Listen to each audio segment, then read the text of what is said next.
ज्ञान के दीप जलाए, आशा की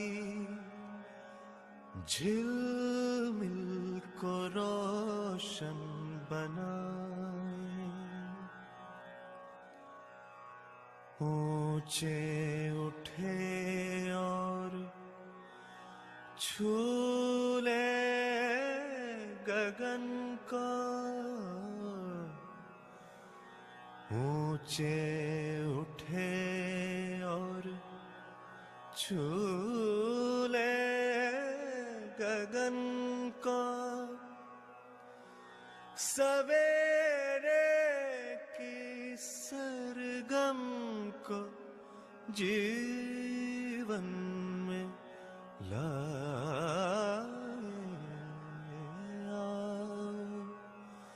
ज्ञान के दीप जलाए। बाबा जी के प्रति बहुत बहुत कृतज्ञता। कृतज्ञता के साथ अन्य मूल्य अपने आप सार्थक होने लगते हैं। ऐसा कोई आदमी नहीं मिलता जिसे कहीं ना कहीं किसी ना किसी रूप में सहायता ना मिली हो। सबकी सहायता के साथ आदमी बड़ा होता है, समर्थ बनता है और प्रमाणित हो जाता है। तो बाबा जी ने सर्व मानव को शिक्षा, संस्कार, संविधान, व्यवस्था विधि से सह अस्तित्व के प्रमाण का अध्ययन सुलभ कराया। हमें इस अध्ययन से मानवीयता पूर्वक आचरण का मार्ग स्पष्ट हो सका है। तो बाबा जी के प्रति हम अत्यंत कृतज्ञ हैं। आज के सत्र में परिचय शिविर की प्रस्तुतियों में जो परिचय शिविर में समझ में आया उसे अभिव्यक्त करने के क्रम में सौरभ गौतम भैया दिल्ली से आज की अपनी प्रस्तुति रखने वाले हैं। ये जो शिविर है ये समझदारी का प्रस्ताव है। समझदारी का मतलब हर इंसान स्वयं को समझ सके, परिवार, समाज और प्रकृति में व्यवस्था को समझ सके, व्यवस्था में जी सके और शिक्षा के माध्यम से व्यवस्था हर अगली पीढ़ी को समझाई जा सके। तो गौतम भैया को क्या समझ में आया और उन्हें शिविर के बारे में अपना जो वक्तव्य है वो यहाँ रखने के लिए मैं आमंत्रित करती हूँ दिल्ली से गौतम भैया।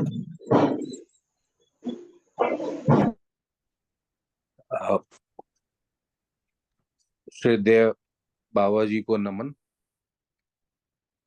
आदरणीय योगेश भैया जी को और सानिध्य स्थली के सभी परिवार और जो भी लोग जिन्होंने इस ग्रीष्मकालीन शिविर में भागीदारी दी और बच्चों के जो शिविर था ग्रीष्मकालीन शिविर जिसमें सहयोग किया, उन सबके प्रति कृतज्ञता, क्योंकि उन्हीं की वजह से ये सब चीज़ें बहुत अच्छे से हुई और हमारा उत्साह भी बढ़ा, जिससे हमने सफलतापूर्वक अपना शिविर यहाँ पूरा किया। मेरा जीवन विद्या से परिचय मेरी धर्मपत्नी वंदना गौतम के द्वारा हुआ। वो दिल्ली सरकार में अध्यापिका हैं, तो उनको मौका मिला कि वो जीवन विद्या से जुड़ सके। तो उन्होंने मुझे इसके बारे में जब जब वो गई तो जो भी उन्होंने वहां पर सीखा, जो भी ज्ञान मिला, जो भी शिक्षा मिली, उसको मेरे साथ शेयर किया। तो मैं थोड़ा सा प्रभावित होता था उसको सुन के, और मन में एक जिज्ञासा होती थी कि ये क्या है और कैसे चलती है ये, और कैसे लोग रहते हैं। जैसे वंदना हापुड़ गई, रायपुर गई, अचौटी गई, तो उसने जगहों के बारे में मेरे को बताया। 2022 में पहला ग्रीष्मकालीन शिविर हुआ बच्चों का, तो मैं बच्चों को यहाँ ड्रॉप करने के लिए बुल्डाना आया एक दिन के लिए। उस एक दिन में मैंने यहाँ की सारी व्यवस्था देखी। मुझे मौका मिला, क्योंकि अभी तक तो सिर्फ सुना ही था, मगर जब देखा यहाँ पर के कैसे परिवार जो है वो परिवार व्यवस्था में एक साथ रहते हैं, और कैसे वो मिलजुल कर जो है वो सब चीजें करते हैं। तो यहाँ पर एक तरीके की मेरे को एक एक्सपोजर मिली, जिसने मुझे बहुत प्रभावित किया। ज्यादातर समय मेरा दिल्ली या दिल्ली जैसे बड़े महानगरों में बीता, तो इतना जो मेल मिलाप, जितना सहयोग और एक दूसरे के प्रति कृतज्ञता, ये सब चीजें जो है ना महानगरों में देखने में कम मिलती हैं। महानगर नॉर्मली बहुत ज्यादा ड्राई होता है, और किसी के पास किसी के लिए समय नहीं होता। और योगेश भैया जी से भी मेरी पहली मुलाकात जो है वो वहीं बुल्डाना में 2022 में हुई। और मैं उनको देखकर बहुत ज्यादा प्रभावित हुआ, क्योंकि एक तो पहली बार मिला, और इतने सारे लोग थे वहां पर। और सुबह का समय था, तो वो आए, और 5:30-6 बजे बच्चे जब एक्टिविटी शुरू होती है, तो वो हर एक व्यक्ति से, मैं जानता नहीं था उन्हें, मतलब मैं उन्हें बाई फेस नहीं जानता था, मगर वो आए, और जितने भी लोग उस समय वहां पर थे वो हर एक से मिल रहे थे, हर एक से उनका हालचाल पूछ रहे थे। कैसा रहा, नींद कैसी आई, खाना सुबह रात को खाया नहीं खाया, और सब चीजें, तो हर आदमी से वो हालचाल पूछ रहे थे। और मैं भी उसी दौरान मेरा भी संपर्क उनसे हुआ, और जिसने मुझे बहुत प्रभावित, क्योंकि ये सब चीजें जो है ना दिल्ली जैसी जगहों में नहीं मिलती, कोई किसी का ध्यान नहीं रखता है, सब अपने अपने में मस्त है, सब अपनी एक पेस में चल रहे हैं, और सबकी अपनी एक लाइफ है। तो इसने मुझे बहुत प्रभावित किया। और फिर, क्योंकि मैं तो सिर्फ एक दिन के लिए आया था, तो मैं बच्चों को वहां ड्रॉप करके वहां से दिल्ली वापस आ गया। बच्चों ने ग्रीष्मकालीन शिविर किया, वो लौट के आए, उन्होंने अपनी शेयरिंग करी। बच्चों के स्वभाव में परिवर्तन देखा मैंने। कुछ चीजें कुछ दिन बिल्कुल बदली चली, उनको मैंने घर के कामों में अपना सहयोग करते देखा, अपने कपड़े धोना, अपने खाने के बाद बर्तन धोना, और सब चीजें। तो समझ में आया। फिर उन्होंने अपनी ट्रिप्स के बारे में, एक्सपोजर्स जो उनको मिले, एक्सकर्जन्स हुई जो, जिसमें वो उनको विलेजेस में लेके गए, ट्राइबल्स के साथ में रहे, पानी के ऊपर में सजगता के बारे में उनको बताया गया। फिर उन्होंने कुछ नुक्कड़ नाटक करे, जहाँ पर कुछ अच्छे मैसेजेस जो है वो गांव में जाके दिए। तो समझ में आया कि नहीं, कुछ बहुत अच्छा और बहुत ही ऑर्गेनाइज्ड हो रहा है। और ये सिर्फ बातें ही नहीं है, मतलब ग्राउंड पे भी बहुत कुछ हो रहा है। तो अच्छा लगा। बच्चों ने नेक्स्ट ईयर भी पार्टिसिपेट किया 2023 में। मैं नहीं कर पाया, मगर मेरी पत्नी वंदना गौतम और बच्चों ने शिविर किया वहां पर। अ, मेरी लाइफ में कुछ कुछ ऐसा इंसिडेंट्स हुए कि जो मैं नहीं कर पाया उस समय। मेरा मन था मगर नहीं कर पाया। मगर हाँ, ये है कि मेरे अंदर अब एक एक जिज्ञासा जरूर जगी कि मुझे जो है ना ये समझना था कि जीवन है क्या। क्योंकि थोड़ा सा अपने जीवन को लेकर जो है ना, जो अभी तक बिल्कुल मैं बेफिक्र था, मुझे लगता था कि सब कुछ तो ठीक चल रहा है, तो मैं क्यों जो है परेशान हूँ उस चीज को लेकर। तो मेरे हिसाब से सब कुछ ठीक चल रहा था। इस साल मेरे को मौका मिला कि मैं आदरणीय योगेश भैया के सानिध्य में ये जीवन परिचय शिविर कर सकूं। मैं बच्चों के साथ 15 तारीख को ग्राम पड़ा में पहुंचा, और भैया के साथ मैंने जो है 17 तारीख से ये 10 दिन का जीवन परिचय शिविर किया। ये बहुत ही आई ओपनर जैसा जीवन परिचय शिविर था। और मैंने मैं ये नहीं कह सकता कि मैंने बहुत कुछ सीख लिया वहां से, मगर मेरा बहुत सारी चीजों से इंट्रोडक्शन हुआ, जहां मुझे समझ में आया कि मैं कहाँ हूँ, मेरा अभी इस समय क्या स्टेटस है, और अपने आप को मैं कैसे इवेल्युएट कर सकता हूँ, अपना मूल्यांकन कैसे कर सकता हूँ अपने जीवन को लेकर और अपने आचरण को लेकर। तो एक बहुत बढ़िया रहा 10 दिन का शिविर। और इस दौरान, शिविर के बाद भी, ऐसा नहीं कि सिर्फ क्लासरूम में ही, शिविर के दौरान, शिविर के बाद भी मैं भैया जी से और अपने साथियों से विचार करता रहता था, चीजों को लेकर, समझने को लेकर, क्योंकि मेरे लिए एक नई चीज थी। अ, मेरा जो है ना भाषा पे कंट्रोल बड़ा वीक है, तो चीजें जो है ना बहुत मुश्किल से समझ में आती हैं।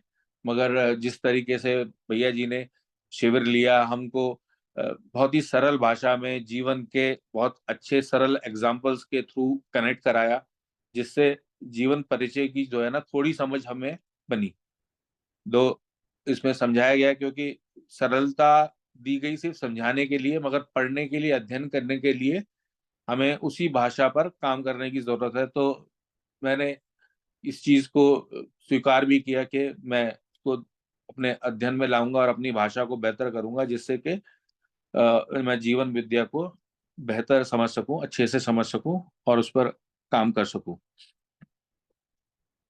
तो सबसे पहली चीज जो मुझे स्ट्राइक करी सबसे पहली चीज जो मुझे स्ट्राइक करी वो थी अ, जीवन में पुनर्विचार।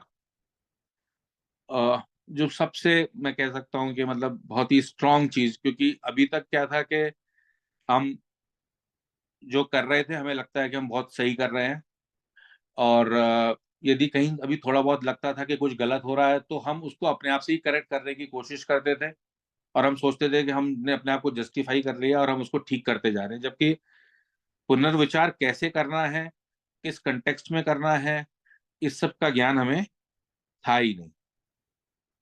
भैया जी ने हमें समझाया कि हम किस गति में हैं। हमें मुझे पहली बार मुझे पता चला कि मैं आवेश गति में जी रहा हूँ जीवन। ठीक है, स्वभाव गति क्या होती है इस बारे में मुझे कुछ पता ही नहीं था। ये क्या होता है ये भी नहीं पता था।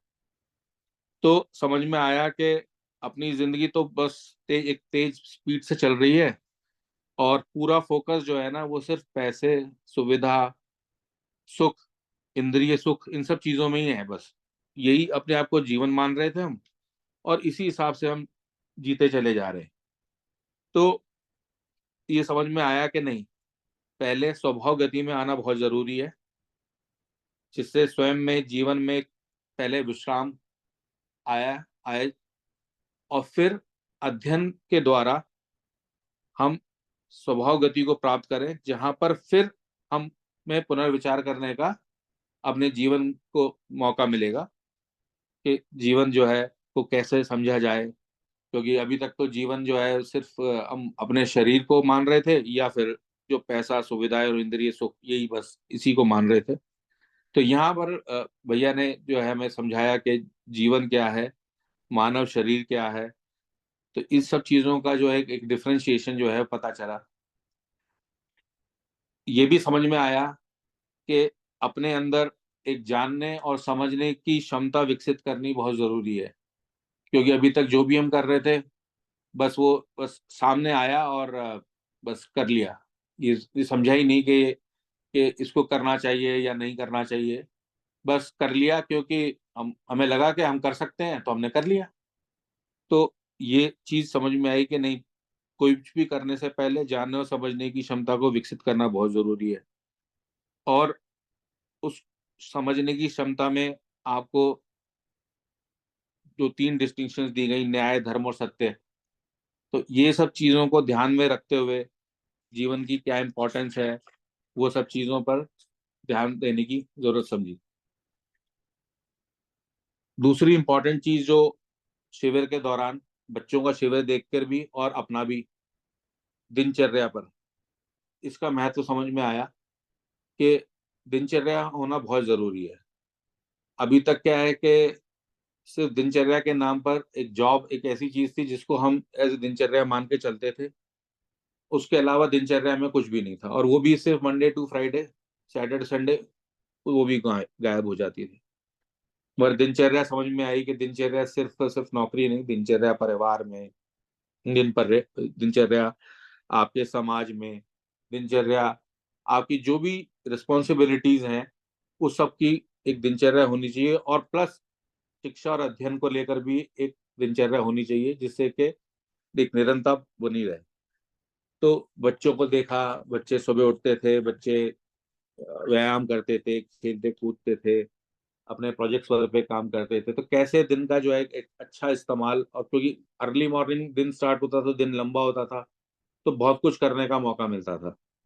और ये चीज मैंने खुद में भी पाया कि वहां पर शिविर में हम लोग भी अपना दिन जल्दी स्टार्ट करते थे, तो सुबह सैर करने से लेके और उसके अलावा क्लासेस हमारी जल्दी से स्टार्ट हो जाती थी, तो हमने बहुत कुछ जो एक दिन में शायद वैसे कोई कहता तो मैं कहता कि नहीं, इसको शिविर में करने में कम से कम 1 महीना या 1.5 महीना लगेगा, मगर वो काम हमने जो है ना वो 10 दिन में, जो इंट्रोडक्शन था शिविर को लेकर, जीवन विद्या परिचय को लेकर, वो हमारा 10 दिन में बहुत अच्छे से और बहुत बढ़िया से पूरा हुआ।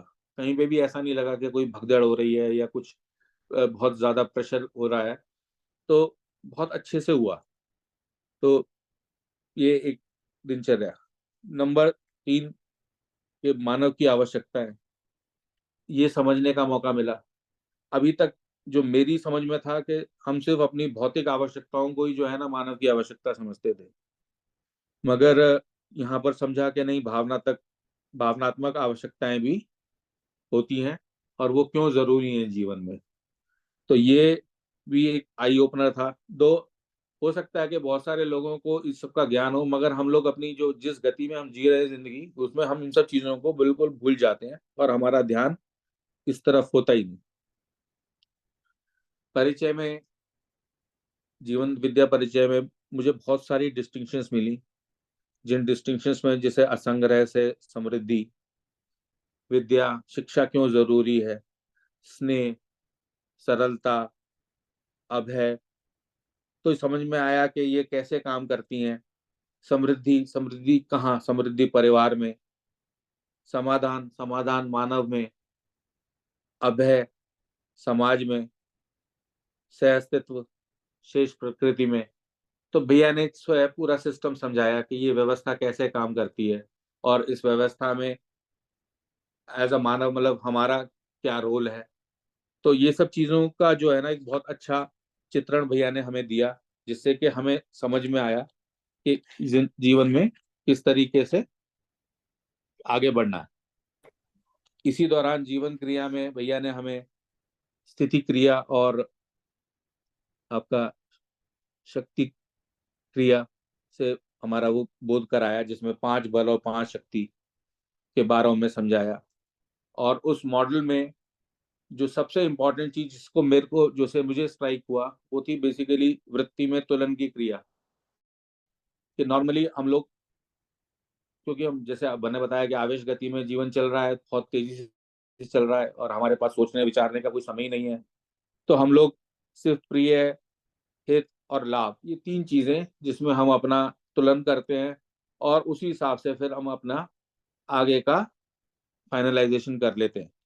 और क्योंकि प्रॉब्लम सारी यहीं पर है, क्योंकि हमारी जो तुलन की क्रिया ही बिल्कुल गड़बड़ है, तो उससे जो भी जीवन में जो हम चयन कर रहे हैं, जो भी चित्रण कर रहे हैं, जो भी बोध कर रहे हैं, या जो भी अनुभव कर रहे हैं, जो भी प्रमाण, वो सब सब गलत हो रहा है। क्यों? क्योंकि हमारे को न्याय, धर्म और सत्य इस सब की परिभाषा का ना तो ध्यान है, ना ज्ञान है। तो बस अपना जो भी आया बस उसमें देख लिया कि किसमें कहाँ लाभ हो रहा है, कहाँ लॉस हो रहा है, अपने आप को जस्टिफाई कर लिया, सही गलत कर लिया, और अपना आगे बढ़ गए। तो ये समझ में आया कि जीवन क्रिया में कैसे इन सब को ध्यान में रखते हुए आगे बढ़ना है। फिर भैया ने हमको मूल्यों और मूल्यांकन से इंट्रोड्यूस कराया, जिसमें जीवन मूल्य बताए गए, सुख, शांति, संतोष, आनंद। मानव मूल्यों के बारे में बताया गया, 6 मानव मूल्य होते हैं: वीरता, धीरता, उदारता, दया, कृपा, करुणा। फिर पारिवारिक मूल्यों के बारे में बताया, 18 इसमें। और फिर वस्तु मूल्य 2, जिनके आधार पर मानवीय पूर्ण आचरण क्या होना चाहिए, हमारा चरित्र कैसा होना चाहिए, क्योंकि ये आधार थे कि इन मूल्यों पे और नैतिकता, जो कि अर्थनीति, धन नीति, राज्य नीति, तो इन सब की परिभाषाएं दी और समझाया कि कैसे इन सबको साथ में लेके परिवार में, समाज में, अपने जीवन में किस तरीके से जो है हमारा आचरण होना चाहिए। तो ये समझ में आया कि अच्छा, दो बहुत मुश्किल लग रहा था। मैंने भैया से पूछा भी कि मैंने कहा इतने सारे मूल्यों का और इतनी सारी नैतिकता और नीतियों को ध्यान में रखकर और फिर अपने चरित्र के ऊपर में काम करना, तो ये तो बहुत कॉम्प्लेक्स है। मगर भैया ने बोला कि नहीं, अ, दिखने में लगता है, मगर जैसे जैसे अध्ययन करते जाओगे तो चीजों पे समझ बढ़ती चली जाएगी, क्लैरिटी आती जाएगी, और फिर धीरे धीरे जो है वो आपके जीवन में आनी शुरू हो जाएगी। तो उसमें समय लगेगा, मगर ऐसा नहीं है कि ये पॉसिबल नहीं है। और फिर मेरे को, क्योंकि मैंने वहां पर भैया को वैसे ही जीवन जीते हुए देखा, सानिध्य स्थली में जो परिवार रह रहे हैं वो भी उसी तरीके से जीवन जी रहे हैं, तो उनको देखकर थोड़ा सा उत्साह बढ़ा के नहीं, हाँ, मुश्किल है मगर इम्पॉसिबल नहीं है। तो एक समझ भी बनी और अच्छा लगा कि हाँ, ये मैं कर सकता हूँ। उसमें भैया ने समझाया कि कैसे क्या व्यवस्था होनी चाहिए, कौन से 5 आयाम होने चाहिए जिसमें कि आदमी को जो है ना आगे बढ़ना चाहिए, जैसे शिक्षा, संस्कार, स्वास्थ्य, संयम, उत्पादन कार्य, विनिमय कोष, न्याय, सुरक्षा। तो ये सब चीजों को एक सामने देखने का मौका मिला, क्योंकि वो उसी व्यवस्था में कि सानध्य स्थली जो है वो चल रही है। तो 10 पानी व्यवस्था, जो 10 परिवार होने चाहिए, या एक 100 परिवारों का ग्राम, जो कि व्यवस्था बाबा जी ने एक सुझाव के तौर पर, एक सॉल्यूशन के तौर पर प्रस्तावित की। तो वो वो वहां पे देखने को मिली और समझ में आया कि व्यवस्था कैसे होनी चाहिए। तो मानव में व्यवस्था, परिवार में व्यवस्था, समाज में व्यवस्था, और शेष प्रकृति में व्यवस्था। तो ये व्यवस्था जो है ना, एक अच्छा एक्सपोजर था मेरे लिए, जो मैं वहां पर खुद से देख पाया अपनी आंखों से। शिविर के दौरान भैया ने हमें पद और चक्र सिस्टम जो है उसको से भी इंट्रोड्यूस कराया, और हर आंकलन समझाया, जिसमें और हमें मानव पद और बाकी देव पद और दिव्य पद, ये सब समझने का मौका मिला। और जिसमें जो मुझे समझ में आया कि हम लोग अभी मानव पद में जो आचरण व्यवहार चाहिए उससे ही हम बहुत पीछे हैं। मतलब वहां पर ही अपने आप को फिट कर पाना हमारे लिए एक बहुत बड़ा टास्क है। तो एक चीज ये भी समझ में आई कि किस तरीके का जीवन हम लोग जी रहे हैं। तो ऑल टुगेदर एक अच्छा शिविर रहा मेरा। भैया ने इसमें मेरे को जीवन मूल्य और मानव लक्ष्य के मूल्य और जीवन लक्ष्य के संबंध को भी समझाया। अ, जो भय हमारे मन में रहते हैं, एक उस उसकी साइकिल समझाई। फिर भय, कितने प्रकार के भय, जैसे प्राण भय, मान भय, पद भय, धन भय, जो हमारी लाइफ का पार्ट है। ये हम लोग इसी में जीते हैं। हम लोग कम से कम मैं अपनी बात करूं तो हमेशा से इतने सालों नौकरी करने के बाद भी हमेशा ये भय बना रहा कि ऐसा कर दिया और नौकरी चली गई तो क्या होगा। अ, मगर अब की बात जब शिविर करके लौटा, तो कम से कम ये नौकरी का भय मेरे पास से कुछ हद तक चला गया। कुछ बना हुआ है, क्योंकि वो बना भी इसलिए है कि अ, हम लोगों ने, जैसे मैंने शुरुआत में कहा कि आवेश गति में जीवन को ऐसे डिजाइन कर लिया कि सिर्फ पैसा, सुविधा, संग्रह, तो हमने अपनी लाइफ में इतने बड़े बड़े गड्ढे कर लिए कि हमारे पूरी एनर्जी जो है ना सिर्फ उसको भरने में लगी रहती है।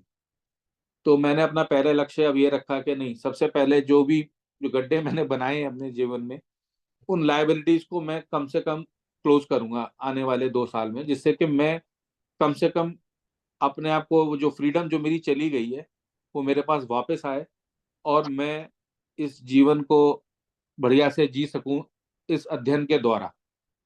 तो अब मेरा पहला लक्ष्य तो वही है कि कम से कम मैं अपनी लायबिलिटीज से मूव हो जाऊं, और श्रम और सेवा, जो दो बहुत अच्छी चीजें भैया ने मुझे समझाई, और मेरे समझ में भी बहुत अच्छे से आई, जिसका हम लौटने के बाद घर में अ, अनुसरण भी कर रहे हैं, बच्चे भी, मैं भी, वंदना भी। और अब बहुत अच्छा भी लग रहा है क्योंकि हमने अब घर बहुत ज्यादा व्यवस्थित है पहले से।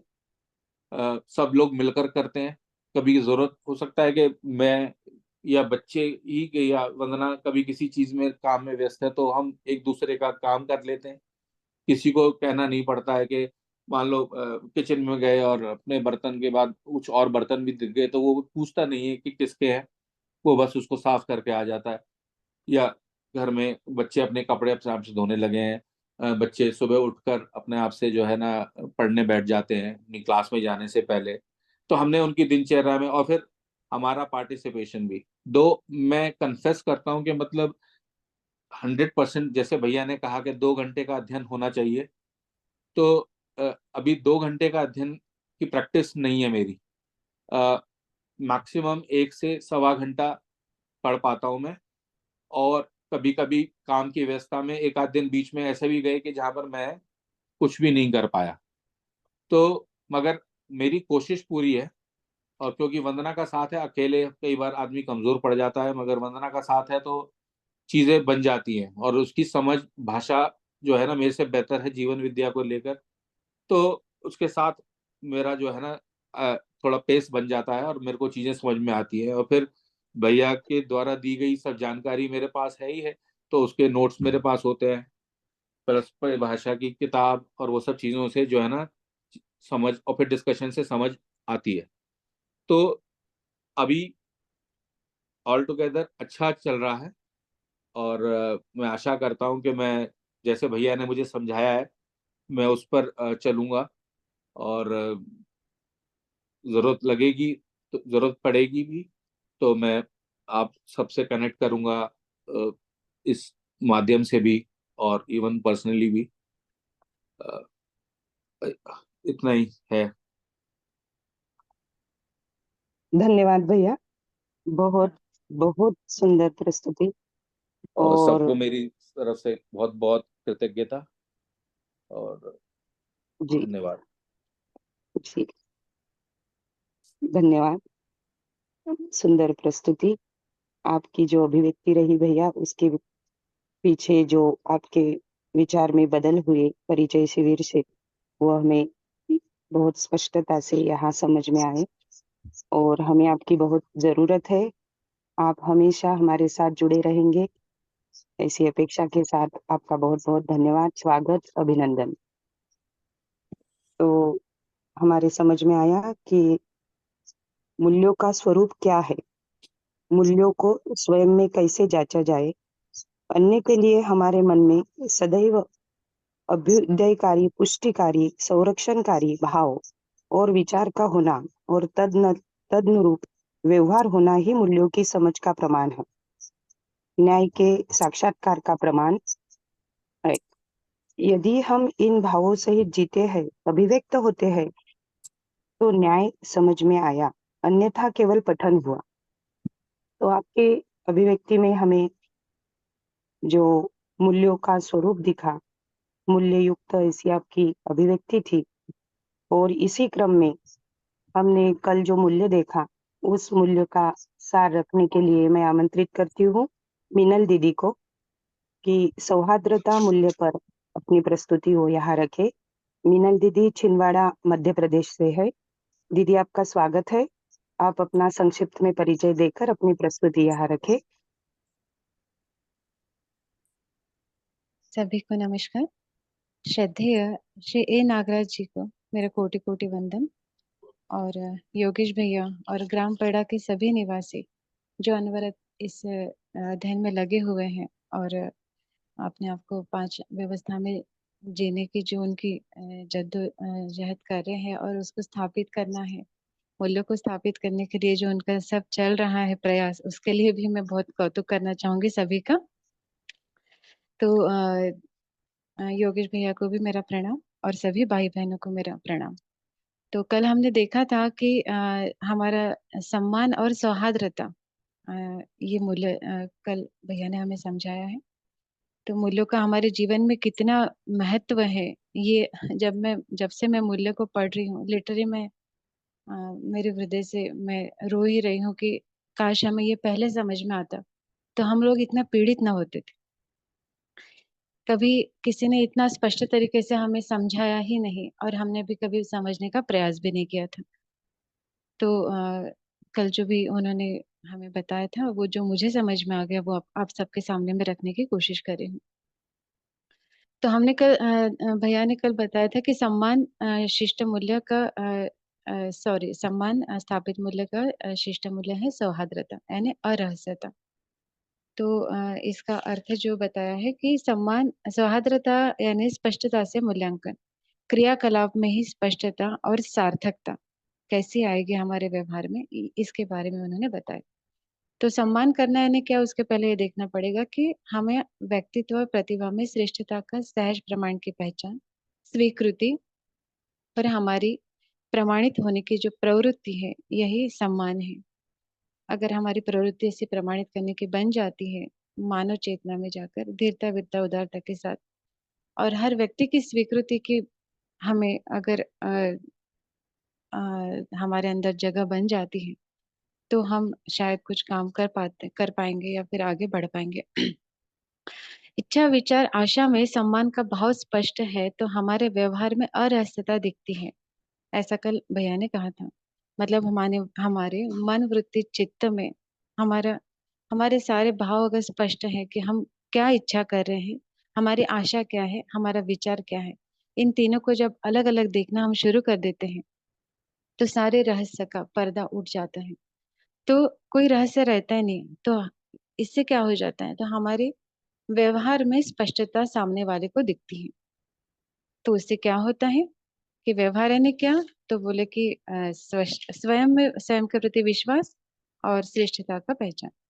तो जब हमारे अंदर ये सब चीजें सामने वाले को दिख दिख जाती है हमारे व्यवहार में कि नहीं, उसको हमारे ऊपर विश्वास हो जाता है हमारा व्यवहार देख के, तो हमारा व्यवहार हम कुछ हद तक हम सामने वाले के अंदर विश्वास वो हमारे ऊपर कर पाता है और हम भी उसके ऊपर कर ही पाते हैं। तो ये जो व्यवहार है हमारे दोनों के बीच में सामने वाले परस्परता में, इसी में हम एक दूसरे को समझ पाते हैं और यही हमारा वो माध्यम है संपर्क करने का।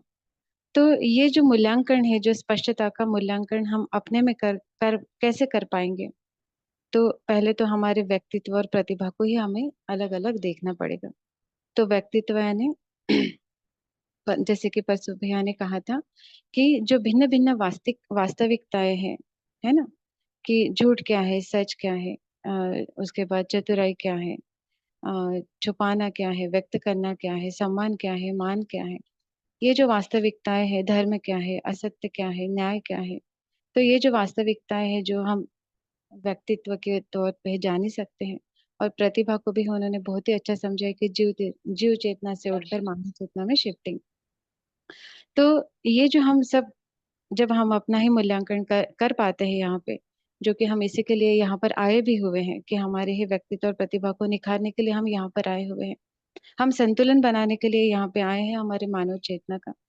तो जब हम अपने अंदर स्पष्ट हो जाएंगे तो हम स्पष्टता के साथ मूल्यांकन भी कर पाएंगे और वो अपने आप हो भी जाएगा। तो इससे क्या होगा, तो हमारे क्रियाकलाप में सार्थकता आएगी और सहजता का हमें अभ्यास हो जाएगा।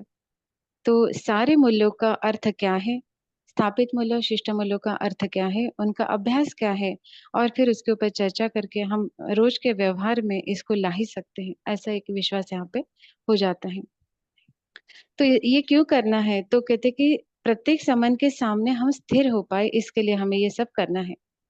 तो हम चाहेंगे कि हम अपने संबंधों में स्थिर हो जाए, हमारे विचार में स्थिर हो जाए, इच्छाओं में आशाओं में स्थिर हो जाए, क्योंकि बहुत भटकना हो गया है अभी, है ना।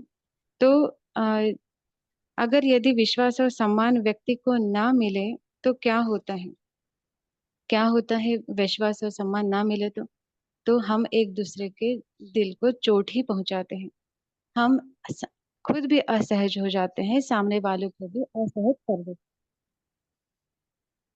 तो क्या हम इसको पूरी तरह से मिटाना चाहेंगे, अविश्वास को मिटाना चाहेंगे, जो दिल में लग रही है इतने सालों से, जो असम्मान की स्थितियां हम अपने व्यवहार में अपने आप हो जाती है। ऐसा जरूरी नहीं है कि कोई जानबूझ के करता है, परंतु इसको कंप्लीट तरीके से हम बंद कर सकते हैं कि हम किसी को भी चोट नहीं पहुंचा पाएंगे। ऐसे अभ्यास अगर हम कर सकते हैं यहाँ पे, तो यहाँ पे वो जगह है। तो सम्मान करना है ना, क्या करना है, तो मतलब सामने वाले को चोट खाने से बचाना और खुद को भी चोट लगाने से बचाना है। तो सम्मान विश्व को हम क्योंकि ये सम्मान विश्वास मूल्य जो है हमारे व्यवहार के निर्णायक मूल्य हैं। इसी के ऊपर हमारा पूरा व्यवहार चलता है, हमारा दिनचर्या चलती है। इन्हीं संबंधों में हम अपने आप को स्थिर भी कर पाते हैं। तो अब ये हमारी आवश्यकता बन चुकी है, क्योंकि हम बहुत चोटिल हो चुके हैं। हमें नहीं आता है सम्मान करना, विश्वास करना एक दूसरे के ऊपर। बहुत सारा अविश्वास अभी रिश्तों में हम देख पाते हैं। कोई किसी के ऊपर विश्वास करना ही नहीं चाहता है। तो फिर ऐसे में हमारे लिए क्या प्रायोरिटी बन जाती है, तो बिना शर्त हम अपने संबंधों को हम संबंधों के सामने प्रस्तुत हो पाए और निरंतर प्रस्तुत हो पाए। जैसे कि हमारे परिवार में जितने भी लोग हैं, छोटा बच्चा है, प्रौढ़ व्यक्ति है, वयस्क है, बुजुर्ग है, इन सबके सामने हम बिना शर्त के निरंतर प्रस्तुत हो पाए। कैसे आएगा ये? बहुत कठिन लगता है, परंतु आसान है पर कठिन भी नहीं। सॉरी, कठिन नहीं है पर ये समझने के बाद आसान हो भी जाएगा। ये भी कहीं ना कहीं विश्वास मेरे अंदर हो ही रहा है कि हाँ, मैं संबंधों को जब समझूंगी, मूल्यों को समझूंगी, तो मैं प्रस्तुत हो ही पाऊंगी, निरंतर प्रस्तुत हो पाऊंगी बिना आवेश के। तो संबंध निर्वाह निरंतरता को पहचान पाना, यही विश्वास है परिवार में। संबंध में व्यक्तित्व और प्रतिभा में श्रेष्ठता को पहचानना ही सम्मान है। अभी ये हमारी स्थिति नहीं है, परंतु पहचानने की स्थिति नहीं है, तो क्या करना चाहिए? तो ऐसी स्थिति में हमें अब जिम्मेदारी उठाना ही पड़ेगा, प्रयास करना ही पड़ेगा। मतलब प्रयास करना पड़ेगा, तो क्या करना पड़ेगा, तो हमारे अंदर गुणात्मक परिवर्जन की तैयारी करना पड़ेगा, उसको जानना पड़ेगा, उस प्रक्रिया को हमारे अंदर प्रारंभ करना पड़ेगा, शुरुआत करना पड़ेगा। मतलब व्यक्तित्व और प्रतिभा के बारे में हमने जो जान रखा है, हमारा जो पुराना अभ्यास है, इसके ऊपर हमें पुनः विचार करने की आवश्यकता है ही, और हम यहाँ कर ही रहे हैं ये सब चीजें। तो अध्ययन के दौरान हम हर किसी की मौलिकता को पहचानना है। तो परिवार में 3 पीढ़ियों में मौलिकता को पहचानना है, और यही सबसे महत्वपूर्ण बात है।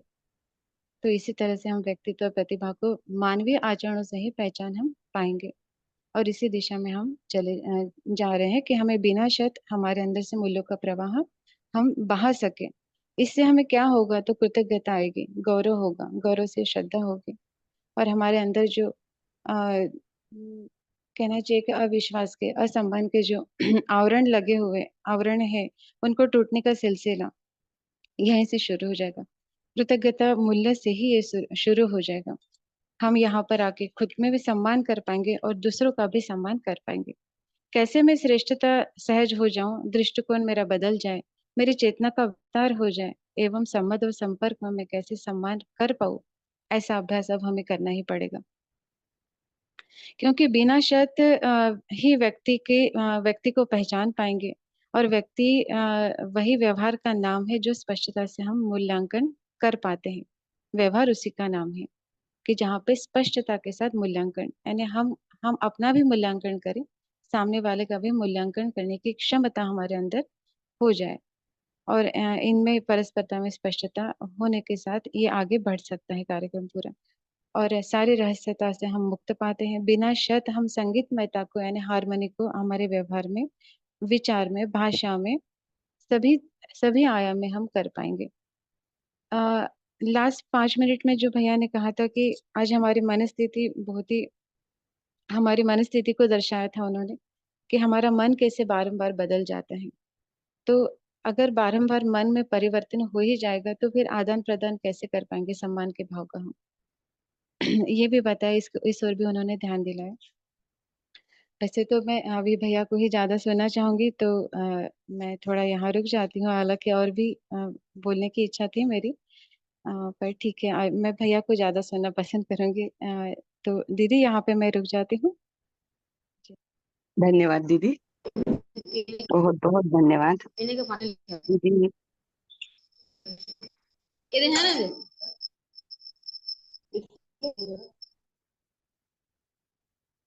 अरे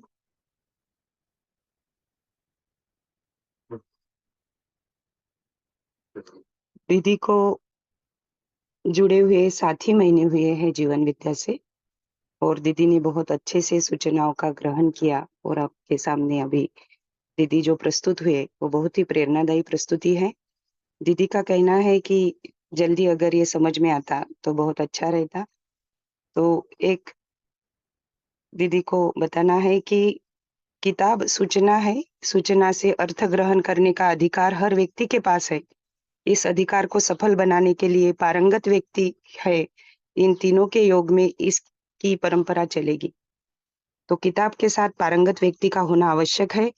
वाङ्मय और उसके पठन, इन दोनों के बीच में एक पारंगत व्यक्ति भी होता है। पारंगत व्यक्ति को भुलावा देकर हम केवल वाङ्मय से कभी पार नहीं पाएंगे। पारंगत व्यक्ति ही मार्गदर्शन करेगा। तो मार्गदर्शक के रूप में हमें योगेश भैया और अन्य भी प्रबोधक यहाँ हम बुलाते हैं। तो योगेश भैया का भी बहुत बहुत धन्यवाद और बहुत बहुत कृतज्ञता योगेश भैया के प्रति कि उनके माध्यम से, मार्गदर्शन से हमें यहाँ मूल्यों पर बहुत ही अच्छे से एक समझ हमारे में स्थापित हो रही है। तो इसी कड़ी में मैं योगेश भैया को आमंत्रित करती हूँ कि आगे के मूल्य पर भैया प्रकाश डाले। भैया आपका बहुत बहुत स्वागत है। जी नमस्ते सभी को। दोनों डिटेल प्रस्तुति सुनकर इन प्रस्तुतियों का एक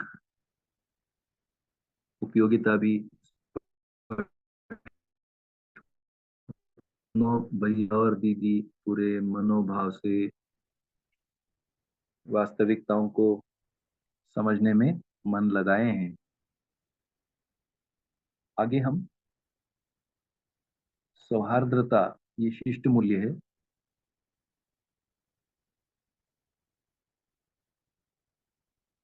सौहार्द्र एक अर्थ में हृदय से जुड़ा हुआ, जैसे सम्मान हम सबके हृदय से जुड़ा हुआ एक भाव है, और जिंदगी भर हम इस भाव को खोना नहीं चाहेंगे। कोई भी व्यक्ति आजीवन ये भाव हमारे में बना रहे।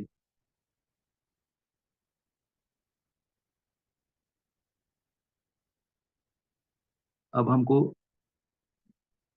स्पष्ट हो रहा है कि ये भाव बनाए रखने के लिए प्रयास भी करना होता है, और ऐसे प्रयासों में ये चर्चा आगे बढ़ रही है।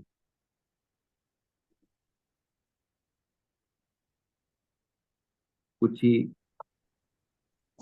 दिनों बाद मुझे लगता है ये चर्चा मैं पूरी कर लूंगा,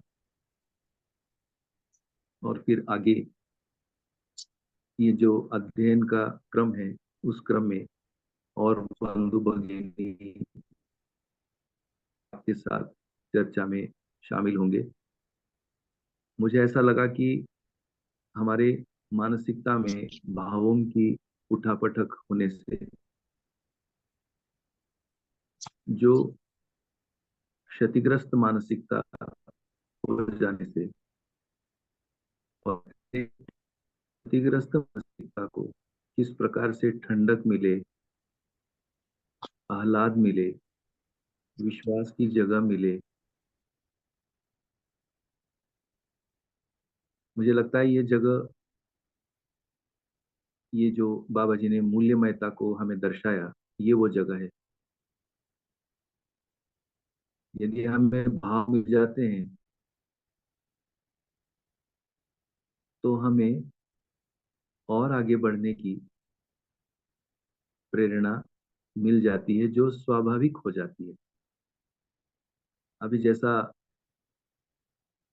सौरभ भैया ने कहा कि अभी भी हम काम कर रहे हैं, तो एक आवेशित गति समझ में आती है,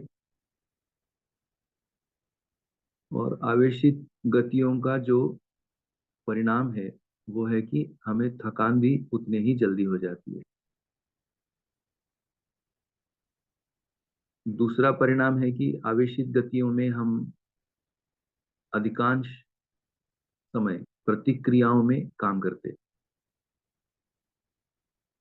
और इन प्रतिक्रियाओं से फिर जो बिगाड़ हो जाता है वो भाषा बिगड़ जाने से, और बिगड़ी हुई भाषा से जब हम एक दूसरे को बात करते हैं तो ये भाषा की चोट भी हमें पता है कैसे लग जाता है।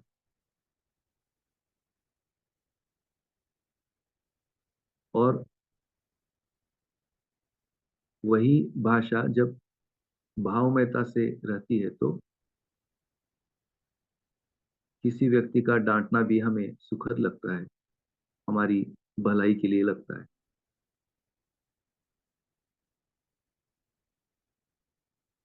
तो परिवार में जो डांटना है, ध्यानाकर्षण है, जो एक वातावरण बनाए रखना है,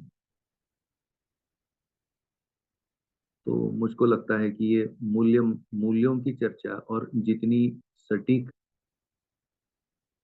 बाबा जी ने अनुभव सृजित ये सभी मूल्य हमको स्पष्ट किए हैं, इनकी रोशनी, इन भावों की रोशनी मिल जाने से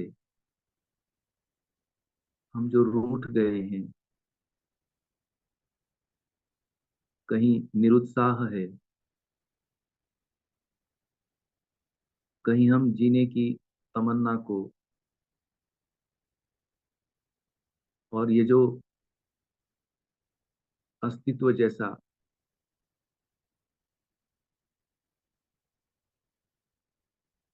विशाल डिजाइन है, और उस डिजाइन के हम आप एक भाग हैं। दरअसल में यही डिजाइन समझने के लिए तो हमारा सारा प्रयास चल रहा है। तो मुझको लगता है कि इन भावों को अधिकतम अपनी दिल की गहराई में उतार कर, और अपनी अच्छाई का, अपनी प्रामाणिकता का,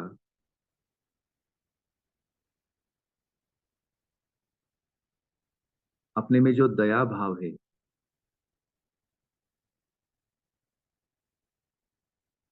उस दया भाव को आवाहन करने का ये एक प्रेरणा स्रोत जैसा सिद्ध होता है। इसलिए बाबा जी ने मूल्यों को एक जगह पर सीढ़ी भी कहा है। और सचमुच हमें ऐसा समझ में भी आता है कि अभी तक हमने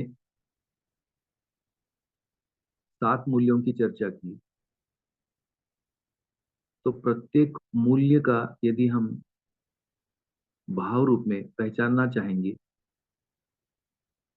इन मूल्यों की हमारे में कल्पना होता है,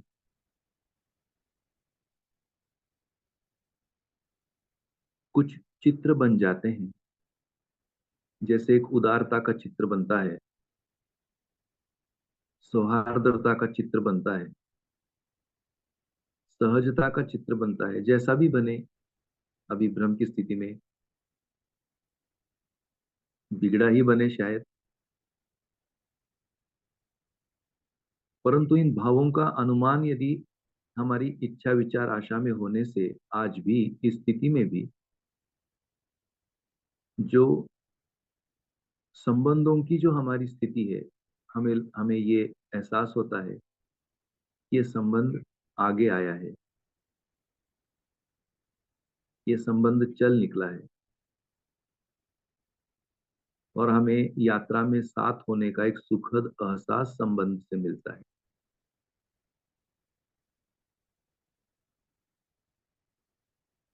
हम ये भी कह सकते हैं कि संबंध में ग्रोथ हुई है, वृद्धि हुई है।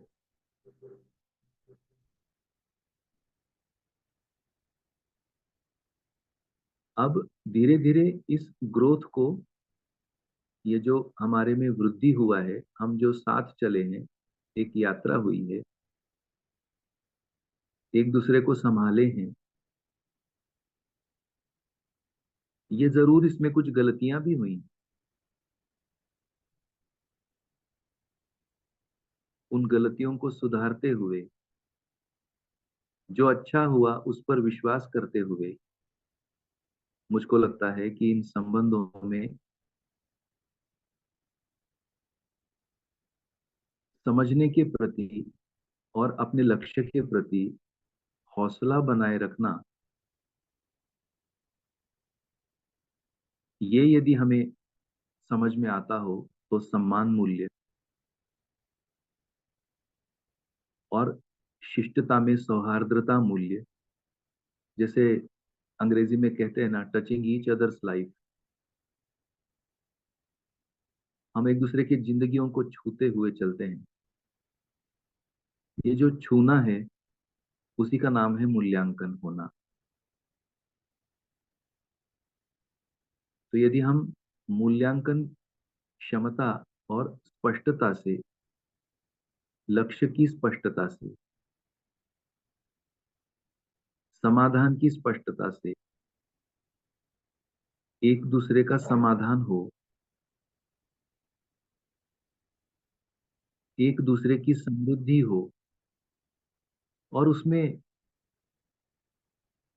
हमें कुछ प्रतिकूलताएं मिलती भी हों, तो उन प्रतिकूलताओं को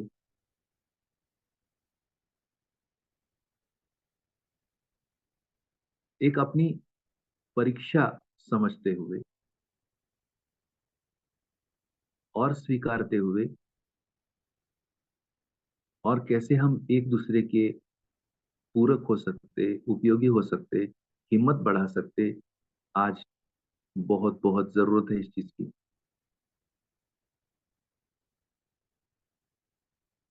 विशेष करके आगे पीढ़ी को तो बहुत ही ज्यादा जरूरत है। तो हम आप प्रौढ़ एक दूसरे का सम्मान करते हुए और सौहार्द्रता से, स्पष्टता से अपने लक्ष्य प्राप्ति की गति का मूल्यांकन करते हुए, प्रसंगवश इन्हीं क्रम में कुछ कटुताएं आती हैं, उन कटुताओं को बचाते हुए और अपने कार्य व्यवहार में स्पष्टता लाते हुए, सार्थकता लाते हुए, और इस यात्रा को सुखद, सुंदर, मजबूत, एक दूसरे का मार्ग प्रशस्त करने वाला,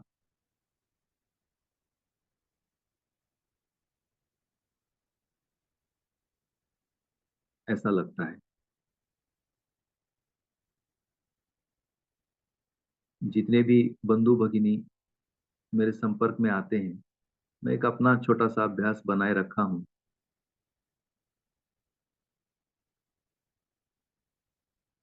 मुझको ये लगता रहता है कि ये सभी संबंधी मेरे से अच्छा आगे बढ़े, चमके, और इस दुनिया को सुंदर बनाने में अपना योगदान दे।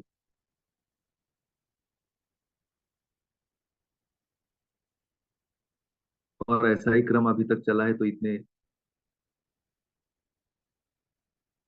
जिसको हम कहेंगे अच्छे लोग, प्रामाणिक लोग,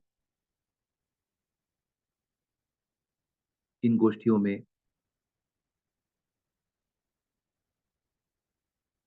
उपस्थित होते हैं, अपने भावों को व्यक्त कर पाते हैं। तो धीरे धीरे हम मेरे से हर एक को इन संबंधों की मजबूती का, इन आधार का,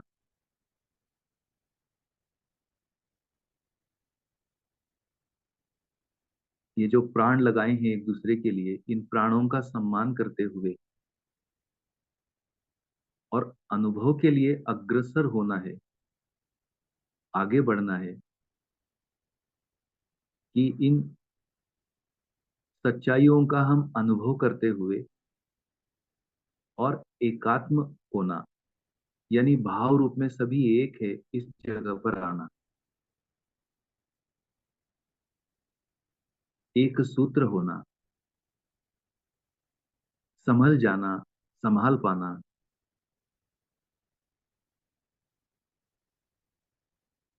ऐसा मुझको लगता है। और इसी कड़ी में जो अंतिम मूल्य है वो है स्नेह।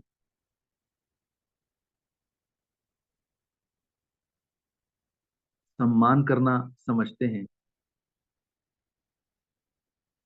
एक दूसरे को सौहार्दता से और रास्ते का, प्रक्रियाओं का, अपने कार्य व्यवहार का मूल्यांकन करते हुए चलते हैं, तो स्पष्टता से मूल्यांकन भी हो पाता है और साथ साथ क्रियाकलाप भी स्पष्ट होते रहते हैं। ऐसी स्थिति में जो एक सुखद, सहज, सुंदर भाव उमड़ता है उसका नाम है स्नेह। परिभाषा को पढ़ लेते हैं। संतुष्टि, प्रसन्नता, उत्सव में से के लिए स्वयं स्फूर्त मिलन सानिध्य की निरंतरता।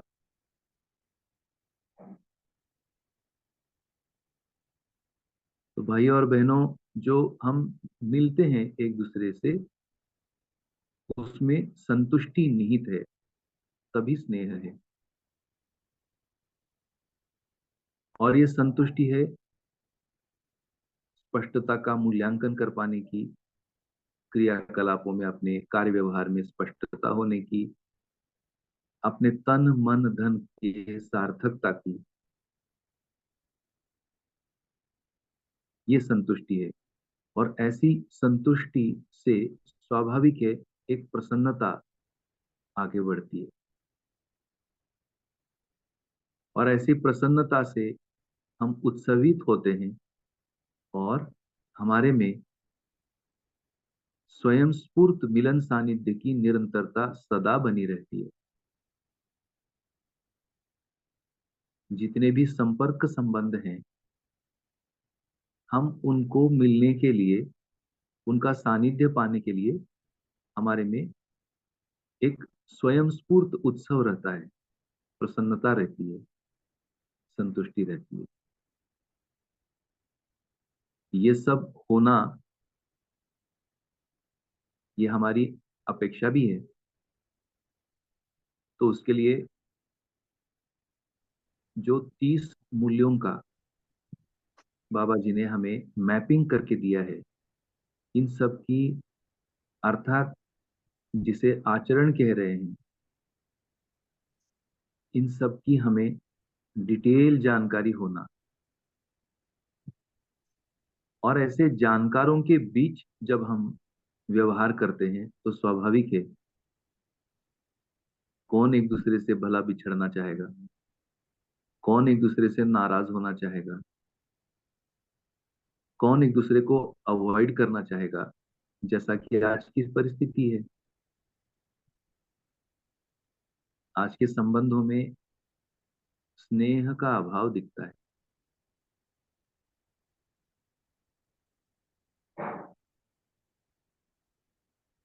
और इसलिए स्वयं स्फूर्त मिलन नहीं आ रहा है और सानिध्य की निरंतरता नहीं बन रही है।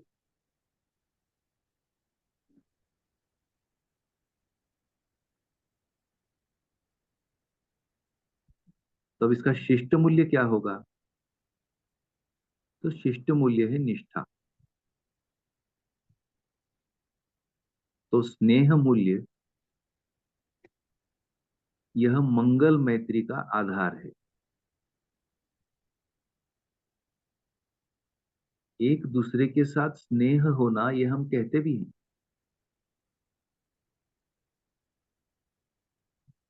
परंतु इस स्नेह का अर्थ बाबा जी ने समझा दिया।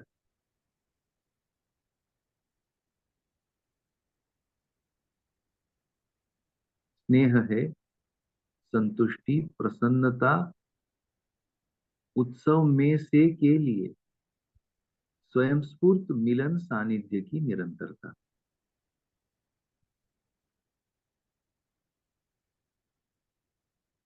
तो आइए आज का दिन हम इस स्नेह में, स्नेह मूल्य के अभ्यास में और अपने आप को पहचानने का प्रयास करते हैं, उन भावों को आत्मसात करने का प्रयास करते हैं, प्रत्येक संबंधी के साथ हम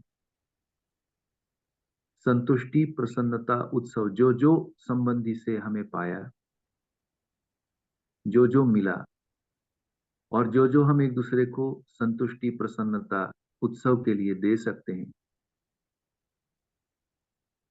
इस सबको याद करते हुए और ऐसे व्यवहार अभ्यास करते हुए और स्नेह, यह जो मंगल मैत्री सूत्र है परिवार में संपर्क और संबंध में, इस सूत्र को आत्मसात किया जाए। कल हम जो इसका शिष्ट मूल्य है, निष्ठा और स्नेह की और बारीकियां, उस पर कुछ समझने का प्रयास करेंगे। आज की मंगलमय उपस्थिति के लिए आप सभी का बहुत बहुत धन्यवाद। आज के दिन की मंगल कामनाओं के साथ आज की चर्चा अपन यहीं रुकते हैं। कल फिर मिलते हैं। नमस्कार।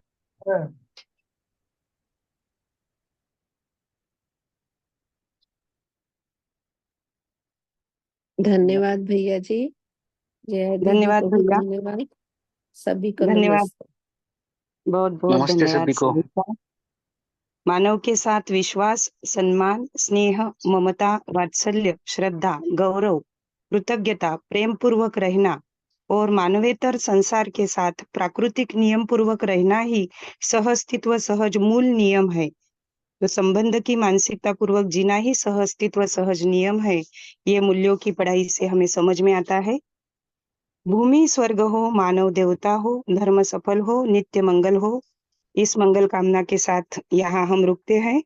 सभी का बहुत बहुत स्वागत और बहुत बहुत धन्यवाद। Have a nice day. नमस्कार। सभी को धन्यवाद।